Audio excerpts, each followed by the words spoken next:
Hello friends, आज मैं आपके साथ इकोनॉमिक्स का एक और टॉपिक लेके आया हूँ। टॉपिक का नाम है प्राइवेटाइजेशन इन इंडिया और चैप्टर का नाम है इकोनॉमिक रिफॉर्म्स। शुरू करने से पहले बता दूं कि इस चैप्टर के सारे लिंक्स आपको डिस्क्रिप्शन में मिल जाएंगे। चलिए शुरू करते हैं। Privatisation basically implies contracting the role of public sector and encouraging the expansion of private sector।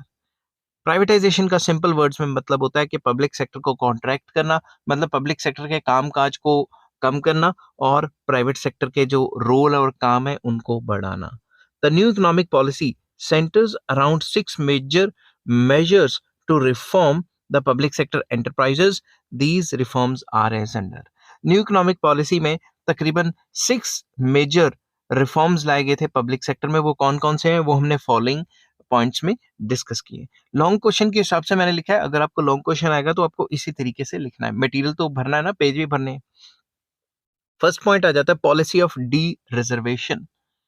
The industrial policy resolution of 1956 has reserved 17 industries for the public sector.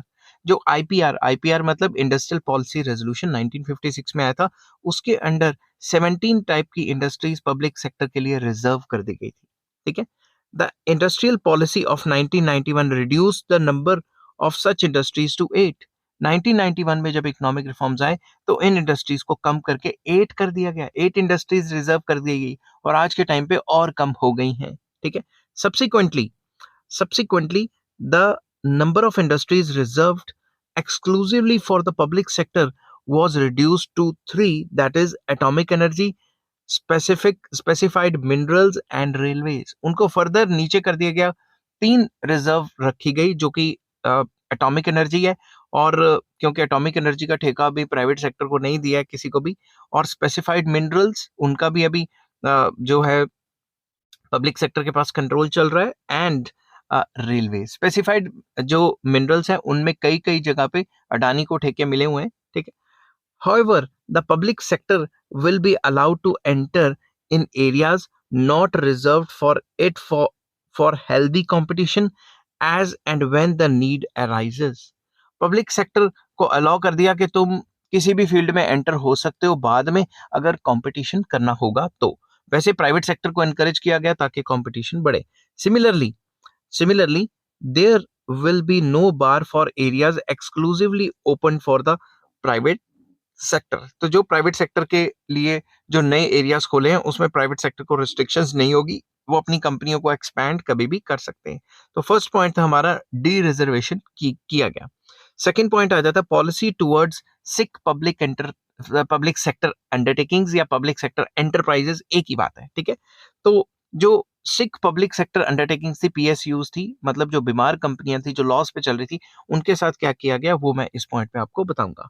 Sick public sector and enterprises या sick enterprises are those enterprises which have been incurring heavy losses year after the year। तो sick कंपनियां वो कंपनियां होती हैं जो साल ब साल हर साल लॉस करती है। ठीक है। The board for industrial and financial reconstruction, जिसकी शॉर्ट फॉर्म में BIFR, was set up in 1987 to look into the revival of sick industrial units within the private companies। तो BIFR एक बोर्ड बनाया गया इंडस्ट्रियल एंड फाइनेंशियल रिकंस्ट्रक्शन का 1987 में, जो private sector के अंदर जो सिक इंडस्ट्रीज हैं उनको रिवाइव करने की कोशिश करेगा। ठीक है। ऐसे पॉलिसी चेंजेस करेगा जिससे सिक प्राइवेट सेक्टर इंडस्ट्रीज को एनकरेजमेंट मिले। In pursuance to the new industrial policy, sick PSUs मतलब public sector undertakings were brought within the jurisdiction of BIFR for their revival or rehabilitation with effect from 1992।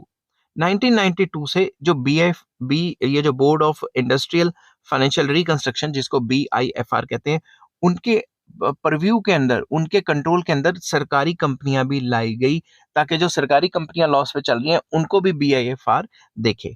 ठीक है। और prior to 1992 this scheme was used only in case of sick private sector enterprises. 1992 से पहले ये BIFR सिर्फ वो private company को देखती थी जो लॉसेस पे चल रही हैं, मगर 1992 के बाद सरकारी कंपनियां भी इसके जो है कंट्रोल में आ गई, सरकारी कंपनियां भी इसके स्कोप में आ गई जो कि लॉस कर रही हैं। ठीक है। Chronically sick public sector undertakings were referred to BIFR for their revival और रिहेबिलिटेशन। 1992 के बाद जैसा कि मैंने आपको बताया कि बीआईएफआर के अंडर वो सरकारी कंपनियां भी आ गई जो लगातार लॉसेस कर रही हैं। 65 cases of central public sector enterprises, जिसको सीपीएसईज कहा गया, सेंट्रल पब्लिक सेंटर मतलब जो सरकारी जो सेंट्रल गवर्नमेंट की है, सेंट्रल गवर्नमेंट मतलब गवर्नमेंट ऑफ इंडिया की जो पब्लिक सेक्टर एंटरप्राइजेस है, उनको रेफर किया गया बीआईएफआर के लिए at different times. Out of these 65 cases, BIFR sanctioned 13 cases for revival और rehabilitation schemes. इन 65 cases में से सिर्फ 13 को ही सैंक्शन किया गया कि इन्हीं कंपनीज को रिवाइव किया जा सकता है और रिहेबिलिटेट किया जा सकता है। This means that the government assisted these 13 PSUs to make them viable units. मतलब BIFR के थ्रू 13 कंपनियों को, 13 पब्लिक सेक्टर एंटरप्राइजेस को फिर से खड़ा किया गया, प्रॉफिटेबल बनाया गया। Subsequently, the government established a board for reconstruction of public sector enterprises, जिसको BRSPSE कहा गया, शॉर्ट फॉर्म है इसकी, in December 2004 to advise the government on moderation or revival or reconstruction of sick and loss making public sector enterprises. तो 2004 में एक और board बनाया गया, board for reconstruction of public sector enterprises. ठीक है, इसके अंडर जो सिक कंपनीज हैं उनको रिकंस्ट्रक्ट किया जाएगा और जो लॉस मेकिंग एंटरप्राइजेस हैं उनको भी रिवाइव किया जाएगा या रिकंस्ट्रक्ट किया जाएगा। ठीक है, however the government wound up BRSPE मतलब board for reconstruction of public sector enterprises in November 2015 to streamline the mechanism of the revival of sick central public sector enterprises. ठीक है, सरकार ने क्या किया, 2015 में इसको ये जो बोर्ड था उसको खत्म कर दिया। Now the concerned administrative ministers or departments are responsible to monitor sickness of central public sector enterprises functioning under them and take timely redressal measures with the approval of competent authority. अब ये जो BRPSE थे उनको खत्म कर दिया गया और जो भी कंसर्न मिनिस्टर्स होंगे वो टाइम टू टाइम अपने मिनिस्ट्री के अंदर जितनी कंपनी आती हैं उसको रिवाइव करने के लिए टाइम टू टाइम स्टेप्स लेते रहेंगे। The NDA government is giving priority to closure of chronically sick central public sector enterprises. जो एनडीए गवर्नमेंट है वो लगातार प्रायोरिटी दे रही है कि भाई जितनी भी जो सेंट्रल गवर्नमेंट की सरकारी कंपनियां हैं उनको टाइम टू टाइम बेचा जाए जो लॉस मेकिंग है। ठीक है, it has decided to close down 25 such state owned enterprises at the earliest. उन्होंने जल्द से जल्द जो 25 कंपनी है जो लॉस मेकिंग थी और जो मतलब परफॉर्मेंस अच्छा नहीं कर रही थी उनको प्राइवेटाइज कर दिया या उनको बेच दिया या खत्म कर दिया, कम बंद कर दिया। ठीक है, the condition of the sick central public sector enterprises has improved over the years. तो over the time period क्योंकि उनकी एफिशिएंसी को बढ़ाया गया और अगर नहीं बढ़ाएंगे तो वो बेच देंगे, इस चक्कर में कई जो सेंट्रल पब्लिक सेक्टर एंटरप्राइजेस हैं उनका जो परफॉर्मेंस है वो पहले से बेटर हुआ है। The number of sick central public sector enterprises came down from 105 in 2003 to 40 in March 2016। Latest data इस चीज पे अभी अवेलेबल नहीं है इसलिए मैं लिख नहीं पाया। थर्ड पॉइंट आ जाता है policy of Navratna and mini Ratna, very important. The government introduced the Navratna scheme in 1997 to identify central public sector enterprises that had comparative advantage and support in their drive to become global giants। सरकार ने एक introduce किया Navratna scheme 1997 में और identify किया वो central government की public sector enterprises को जो सपोर्ट कर रही हैं इकोनॉमी, मतलब पूरी की पूरी इकोनॉमी को सपोर्ट कर रही हैं, ग्रोथ एंड डेवलपमेंट कर रही हैं और जिनको ग्लोबल जायंट्स मतलब कि उनका काम पूरे वर्ल्ड में फैले, उस तरीके से उनको जो है प्रोटेक्ट किया गया। समझ गए बात? The government has made attempts to improve their efficiency, improve the efficiency of central public sector enterprises by giving them autonomy in making managerial decisions. तो ये जो नवरत्ना 9 कंपनियां थी इनको सरकार ने मैनेजरियल इंडिपेंडेंस दे दी, ऑटोनॉमी दे दी ताकि वो अपने काम को फ्रीली कर सकें और जो अनवांटेड पॉलिटिकल इंटरफेरेंस है वो कम से कम हो जाए। it has granted enhanced powers to the board of directors in various profit making central public sector enterprises known as Maharatna, Navratna and Mini Ratna। तो जो महारत्ना कंपनियां थी, नवरत्ना कंपनियां थी और मिनी रत्ना कंपनियां थी, उनके बोर्ड ऑफ डायरेक्टर्स को वेरियस टाइप्स की जो जो क्या कहते हैं ऑटोनमीज दी गई ताकि वो और ज्यादा प्रॉफिटेबल हो सके।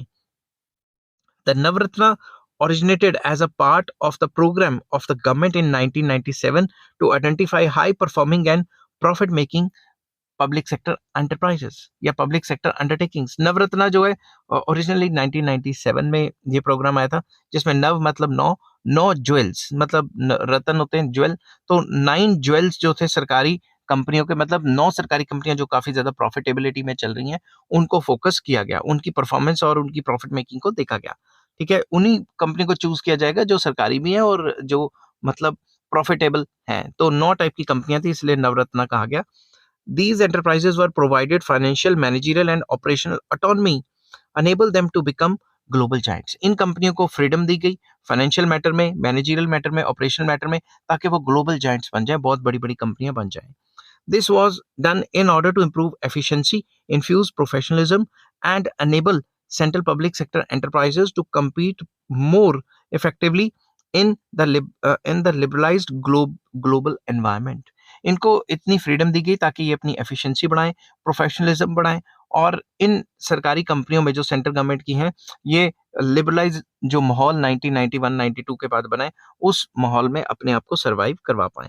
Initially 9 such enterprises were identified and 12 more were added to the list later, raising the number to 21. शुरू में ये 9 थी नवरत्ना, बाद में 12 कंपनीज और ऐड कर दी और टोटल लिस्ट बन गई 21 की। In February 2010, government introduced the Maharatna scheme, under which mega Navratna PSUs have been empowered to expand their operations both in domestic as well as foreign markets so as to emerge global giants. फरवरी 2010 में government ने introduce किया Maharatna scheme, जिसके under इनको और ज्यादा freedoms दी जाएंगी, इनको और ज्यादा पावर्स दी जाएंगी, ताकि ये ग्लोबल लेवल पे बड़े से बड़ा काम कर सकें। ठीक है, as on 31st March 2019, there were 8 Maharatna and 16 Navratnas. ठीक है, currently ये डाटा है। The mini Ratna companies followed the suit to grant enhanced autonomy and delegation of financial enterprises to some profit making companies. Simple words में mini Ratna companies थी, वो इनसे थोड़ी छोटी थी, और उनमें क्या किया गया, उनमें भी ज्यादा फ्रीडम डेलीगेट की गई फाइनेंशियल मैटर में और मैनेजरियल मैटर में, ताकि उनकी भी जो परफॉर्मेंस है वो पहले से बेटर हो सके। These were consistently profit making companies, ये वो कंपनीज थी जो लगातार प्रॉफिट कमा रही हैं।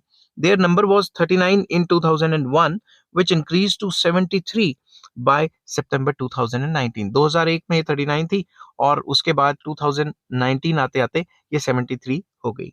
These Maharatna, Navratna, Mini Ratna companies have been given additional powers and freedom to incur capital expenditure, raise debt, enter into joint ventures, restructure their board of directors, and work out their own manpower and resource management policies. ये जो Maharatna, Navratna, mini Ratna companies थी, इनको ज्यादा से ज्यादा freedom दी गई ताकि ये अपने खर्चे देख सके, कहाँ कहाँ खर्चे करने हैं, कौन कौन सी मशीनें खरीदनी है, कहाँ कहाँ से कर्जे उठाने हैं, और कहाँ कहाँ से जॉइंट वेंचर करने हैं, या कहाँ कहाँ पे बोर्ड ऑफ डायरेक्टर्स काम करेंगे। कई टाइप की फ्रीडम्स दी गई ताकि ये और अच्छा परफॉर्म कर सके। फोर्थ पॉइंट आ जाता है इसके अंदर, memorandum of understanding, very important, जिसको एमओयू कहा जाता है। The government has entered into MOU, मतलब Memorandum of Understanding, with the public sector enterprises with the purpose of improving their performance. उनकी परफॉर्मेंस को इम्प्रूव करने के लिए गवर्नमेंट ने Memorandum of Understanding उनके साथ साइन किया। The main objective of MOU is to grant autonomy to the public sector enterprises by reducing the quantity of control and increasing the quality of accountability of management.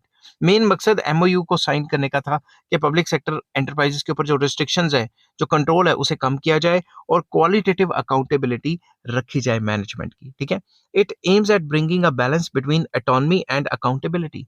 इनका main मकसद था MOU sign करने का कि autonomy और accountability में balance बनाया जाए। ठीक है, ऑटोनॉमी मतलब फ्रीडम इतनी भी नहीं दे देनी कि वो खुली छूट अपनी मनमर्जी करते रहें। ऑटोनॉमी और अकाउंटेबिलिटी, जो उनकी जो जवाबदेही है, वो उसमें बैलेंस बना रहे। ठीक है, it is sought to be done by specifying in clear cut terms the measurable goals through setting target both in financed and non-financed areas and giving enterprises greater autonomy to achieve these targets in a competitive environment.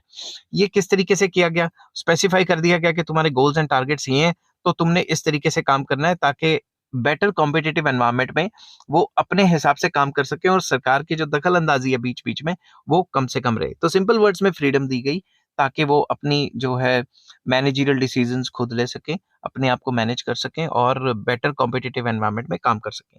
The purpose of MOU is to ensure a level playing field for public sector vis the private corporate sector. इसलिए उनको freedom दी गई ताकि वो private sector के साथ कंधे से कंधा मिला के कम्पीट कर सकें। ये ना हो कि जब कोई डिसीजन लेना है पब्लिक सेक्टर ने तो उनको पहले मिनिस्टर से पूछना पड़े, मिनिस्टर को मीटिंग बुलाए, इतनी देर में तो डिले ही हो जाएगा काम। समझ की बात।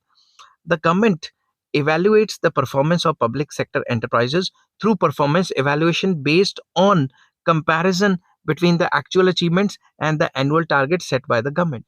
गवर्नमेंट क्या करेगी, इवेल्युएट करेगी उनकी परफॉर्मेंस को कि गोल ये रखा गया था और एक्चुअल परफॉर्मेंस ये है कि पहले से बेटर परफॉर्म किया है कि नहीं किया, ये गवर्नमेंट देखेगी। The public sector enterprises entering into MOU with the government are given rating as per their performance. जो जो कंपनियां, सरकारी कंपनियां सरकार के साथ एमओयू साइन करेंगी उनको सरकार रेटिंग देगी। ठीक है, ratings on a 5 point scale. पहला, एक्सीलेंट काम किया है, दूसरा very good, good, fair, poor are given to public sector enterprises as an initiative to improve their efficiency.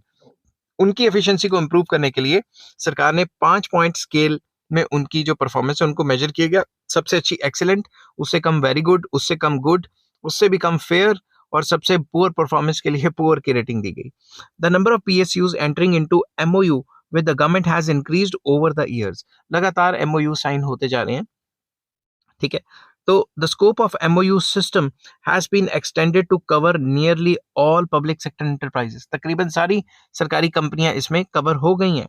Out of these 198 public sector enterprises which signed MOU during 2017-18, 49 were rated excellent, 54 very good, 40 good, 31 fair and 24 जो है poor। जो 2017-18 में 198 public sector enterprises को जो grading या rating दी गई थी जिसमें से 49 जो थी वो एक्सीलेंट थी, 54 very good, 40 good, 31 fair and जो 24 कंपनीज थी उन्होंने अपनी परफॉर्मेंस बहुत घटिया रखी, इसलिए उनको पुअर रेटिंग दी गई। नेक्स्ट पॉइंट आ जाता है वीआरएस, मतलब वॉलंटरी रिटायरमेंट स्कीम। अगर कोई बंदा रिटायर होना चाहता है उसको लमसम पैसे देके निकालो तो कि जो ताकि जो एम्प्लॉइज हैं उनकी छांटी हो जाए, एम्प्लॉइज कम हो जाए। ठीक है, many of the public sector enterprises have been facing the problem of over staffing, क्योंकि पॉलिटिकल इंटरफेरेंस इतनी थी कि अपने अपने बंदों को सेट करने के लिए ओवर स्टाफिंग की हुई थी और उनकी तनख्वाहें जाती हैं तो फिर सरकार का तो लॉस ही होगा ना। Government has initiated a voluntary retirement scheme in the public sector enterprises to reduce the number of excessive workers. जो excessive worker रखे हुए हैं उनकी प्रॉब्लम को रिड्यूस करने के लिए सरकार ने voluntary retirement scheme लाई। Under this scheme, workers seeking voluntary retirement are given financial compensation. जो पहले रिटायर होंगे उनको फाइनेंशियल कंपनसेशन दे दी, थोड़ा बहुत पैसा ज्यादा दे दिया। As a result of this scheme the government has succeeded in reducing the excess number of employees working with the PSUs. इस स्कीम को देके कई लोगों ने अपनी नौकरी पहले ही छोड़ दी ताकि सरकार से पैसा बल्क में मिल जाए और वो आज ही कोई और काम शुरू कर लें। तो सरकार का जो मेन मकसद था वो पूरा हो गया। ठीक है, अभी भी सरकार कहती है कि वीआरएस लेके घर बैठ जाओ, मगर कई लोग नहीं लेते। About 6.28 lakh employees had opted for VRS from 1988 till March 2019। तो ये जो है 6.28 लाख एम्प्लॉइज ने वीआरएस लिया है। ये 2019 तक का डाटा है, लेटेस्ट डाटा अवेलेबल नहीं है। ठीक है, नेक्स्ट आ जाता है disinvestment policy. Very important, disinvestment. The major plank of the privatization program under the Industrial Policy Resolution 1991 is the disinvestment policy. सबसे मेन पॉलिसी प्राइवेटाइजेशन में डिसइन्वेस्टमेंट है। Disinvestment means selling of investment. जहां पे भी सरकार ने इन्वेस्टमेंट किया उसको किसी और को सेल कर देना, प्राइवेट सेक्टर को। In the context of public sector enterprises the policy of disinvestment refers to selling of government's equity in the public sector units in market. Simple words में जो सरकारी कंपनियां हैं उनकी जो इक्विटीज हैं उनको मार्केट में बेच देना, अपनी हिस्सेदारी को बेच देना। Under this policy a part of government share holding in the selected public sector enterprises is offered to private investors, financial institutions, mutual funds, workers and the public at large. इस policy के under जो सरकार अपनी हिस्सेदारी होगी कंपनियों में वो प्राइवेट इन्वेस्टर्स को बेचेगा, फाइनेंशियल इंस्टीट्यूशंस को बेच सकता है, म्यूचुअल फंड या वर्कर्स को या पब्लिक को बेच सकता है। ठीक है, disinvestment of shares of a selected number of profit making PSUs is done in order to raise the resources with the objective of reducing public debt burden, to provide funds for giving assistance to public sector enterprises for their modernization, and to encourage wider participation of general public and workers in the ownership of PSUs. Disinvestment करने का main मकसद ये था ताकि उस पैसे जो भी पैसा शेयर्स को बेच के लिया जाए उस पैसे से जो सरकारी कंपनियों के ऊपर डेट है उसे रिड्यूस किया जाए, या फिर जो उसे पैसा चाहिए और एक्सपेंशन के लिए और मॉडर्नाइजेशन के लिए वो दिया जाए, और लोगों की पार्टिसिपेशन, पब्लिक की पार्टिसिपेशन, वर्कर की पार्टिसिपेशन ओनरशिप में काफी बढ़ जाए। However, the main objective of disinvestment seems to raise financial resources for budget so as to reduce fiscal deficit of the government. However, मतलब मेन मकसद तो यही था कि सरकार जो फालतू का खर्चा कर रही है उस खर्चे में सरकार के जो बजट में डेफिसिट हो रहा है, घाटा हो रहा है, उस घाटे को पूरा करने के लिए सरकार ने अपनी कंपनियां बेच दी ताकि कंपनियां बेच के सरकार के पास कुछ पैसा आए तो सरकार का जो घाटा है वो पूरा हो जाए। मतलब घाटा फिर भी पूरा नहीं हो रहा था, घाटा मतलब कम हो जाए। A department of disinvestment was set up in 1999 to identify the public sector undertakings uh, for equity disinvestment and to work out the modalities of disinvestment. Simple words में 1991 में सरकार ने डिपार्टमेंट ऑफ डिसइन्वेस्टमेंट बनाया जो देखेगा कि कौन कौन सी कंपनियों में डिसइन्वेस्टमेंट करनी है और किस किस तरीके से करनी है। Many methods of disinvestment have been formulated and implemented. कई तरीके लाए गए डिसइन्वेस्टमेंट को करने के। ठीक है, initially equity was offered to retail investors through domestic public issues. शुरुआत में जो इक्विटीज हैं, जो शेयर्स हैं उन सरकारी कंपनी को जिनमें डिसइन्वेस्टमेंट करनी है उनको डोमेस्टिक जो रिटेल इन्वेस्टर्स हैं, मतलब रिटेल इन्वेस्टर, छोटे छोटे इन्वेस्टर्स जिनकी जो कैपिटल है वो 1 लाख 2 लाख के करीब होती है, उनको शेयर बेचे गए। Subsequently funds were raised in the overseas market through GDR। GDR होता है ग्लोबल डिपॉजिटरी रिसीट्स। अगर आपको ये नहीं पता तो आप मुझे मैसेज कर देना, मैंने इस पे ऑलरेडी वीडियो बनाई गई है। फिर overseas with in the country तो बेचनी है शेयर, ओवरसीज में भी बेचे गए GDR के through. Equity shares have also been sold to government's own financial institutions। जो इक्विटी शेयर्स हैं वो सरकार की जो खुद की कंपनी है, फाइनेंशियल कंपनीज, उन्होंने भी खरीदे। फॉर एग्जांपल LIC ने भी कईयों के शेयर्स खरीदे। ठीक है, of late the government is pursuing the strategic sale method. फिर काफी टाइम बाद सरकार ने स्ट्रेटेजिक मेथड के थ्रू सेल किया। Under this method the government sells a major part of its stake to strategic buyers at a market price and also hand over the management to them. इसके under strategic investors में bulk में माल बेचा गया बड़े बड़े investors को और उनको मैनेजमेंट भी सौंप दी गई। In the budget of 2021, the government has made absolutely clear that it may reduce the number of PSUs to 2 dozen following the new policy that focuses on privatization of non-core sector while shutting down loss-making central public sector enterprises। Budget जो पेश हुआ था 2021 में उसमें government ने कहा था कि भाई ये मैं और ज्यादा प्राइवेटाइजेशन करूंगी, जो सरकारी कंपनियां लॉस पे चल रही हैं उनको और ज्यादा बेचा जाएगा। ठीक है, उसके बाद the government has made it clear that there will be only 4 key strategic sectors for the central public sector enterprises। सरकार ने कहा सिर्फ 4 ही छोड़ेंगे, बाकी सब बेच देंगे। The remaining central public sector enterprises in the strategic sector will be privatized or merged with the other central public sector enterprises और क्लोज, या उनको बंद कर दिया जाएगा या प्राइवेट को बेच दिया जाएगा या किसी और पब्लिक सेक्टर के साथ मर्ज कर दिया जाएगा। अब थोड़ा डाटा ले लेते हैं। The government has raised about 5,77,200 crore over a period of 2 decades, 2.5 decades, from 1991 to 1992 to 2019 to 2020 through the policy of disinvestment। Disinvestment से 5,77,000 से करोड़ से ज्यादा सरकार ने बेच के अपनी कंपनियां इकट्ठे कर दिए पैसे। The present government has disinvested the minority and majority stake of some of the most profitable central public sector enterprises like ONGC, HPCL, Coal India and BHEL। तो जो प्रेजेंट गवर्नमेंट है उन्होंने इसमें भी काफी ज्यादा हिस्सेदारी मार्केटों में बेची है। However, disinvestment policy has certain disturbing facts in the process of implementation। भाई ये प्राइवेटाइजेशन कर तो दी मगर इसमें कुछ डिस्टर्बिंग फैक्ट्स सामने आएंगे। The main problems of the program are: number 1, actual realization from the disinvestment program has been much below the target. Target set किया था कि डिसइन्वेस्टमेंट बहुत ज्यादा करेंगे, उतना पैसा तो इकट्ठा ही नहीं हुआ. For example the targeted amount of disinvestment for the 10 year period जो 2010-11 से लेकर 2019-20 में जाना था was about 5 lakh 40 crore 5 lakh 40 crore. But actual realization amount जो एक्चुअल अमाउंट आया बेच के वो आया 4,02,600 crore, around 74% of the target. मतलब उन्होंने सरकार ने कहा था कि भाई तकरीबन इतनी कंपनियां बेच के इतना पैसा कमा लेंगे, उतना पैसा तो कमा ही नहीं पाए, 74% ही कमा पाए उसका. Moreover the amount realize through disinvestment has been too insignificant to affect the structure, management and working of the public sector enterprises. और जो हिस्सेदारी बेची उससे जो मैनेजमेंट भी इतना कोई अच्छा नहीं हुआ, कंपनी का स्ट्रक्चर भी वैसा का वैसा है और कोई खास वर्किंग में फर्क नहीं पड़ा. ठीक है, नेक्स्ट आ जाता है second problem. Equities of public sector enterprises have been sold at a very low price. सरकार ने अपने शेयर इतने सस्ते में बेचे और अपनी कंपनियां बहुत सस्ते में बेची. The public sector equity has been underpriced and this has been sold for a fraction of what it could actually fetch. मतलब जो रेट पे बेचनी चाहिए थी उस रेट पे नहीं बेची, उससे सस्ते रेट पे बेची.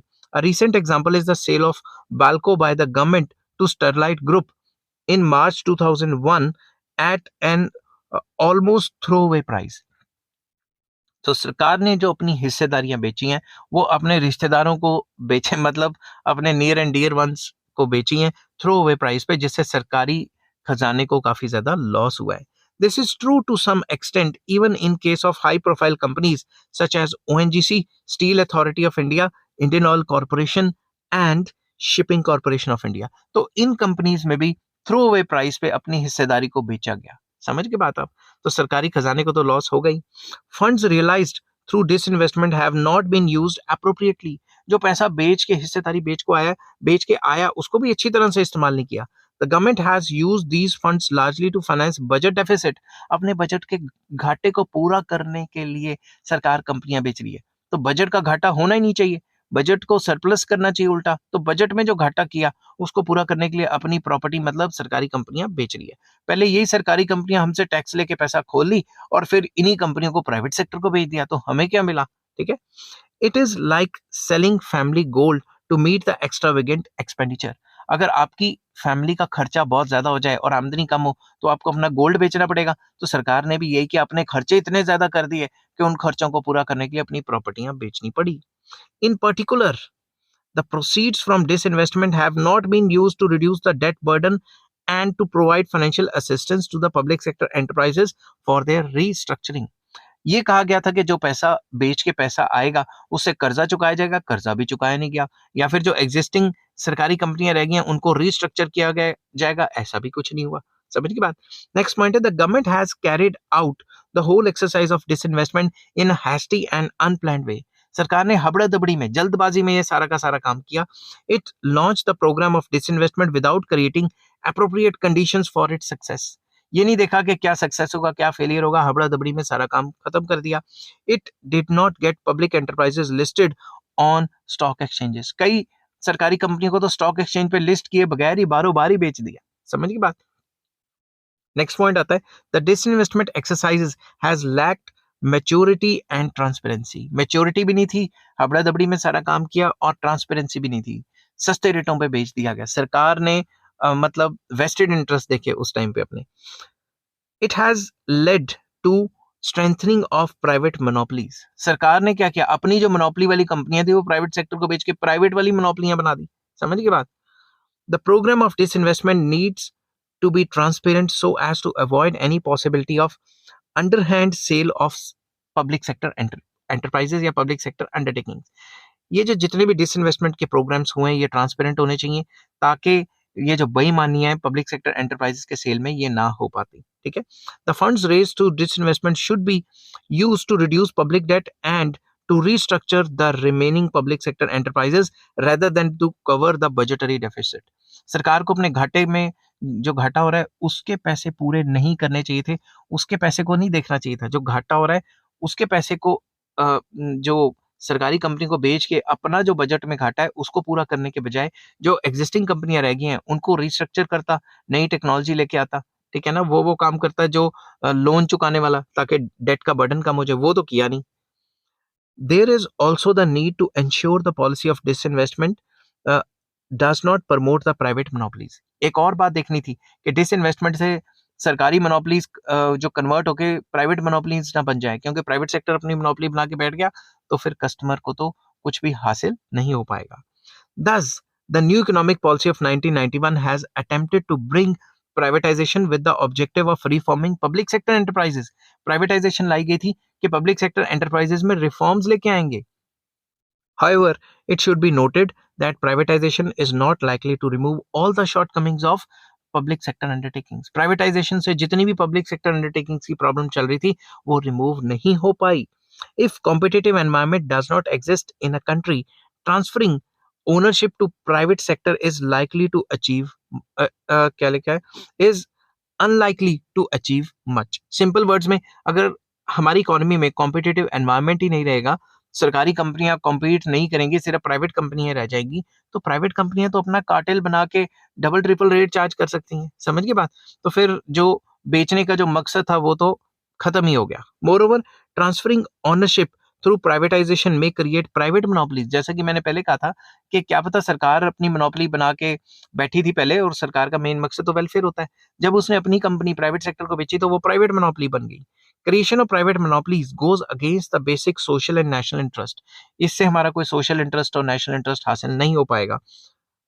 The policy of privatization would fail to deliver good results unless it improves the performance of these enterprises. तो ये प्राइवेट मोनोपलीज बना के बैठ जाएंगे, रेट फिर डबल ट्रिपल चार्ज करेंगे, उसका क्या फायदा? फायदा तब होगा जब इनकी परफॉर्मेंस अच्छी होगी। समझ गई बात? आई होप ये वीडियो आपको समझ आई होगी, और अगर समझ आती है तो please like share and subscribe. ये लॉन्ग क्वेश्चन के हिसाब से मैंने वीडियो बनाई थी। नेक्स्ट टॉपिक मैं लेके आऊंगा ग्लोबलाइजेशन का, जिसका जो लिंक है आपको डिस्क्रिप्शन में मिल जाएगा। Take care, bye bye.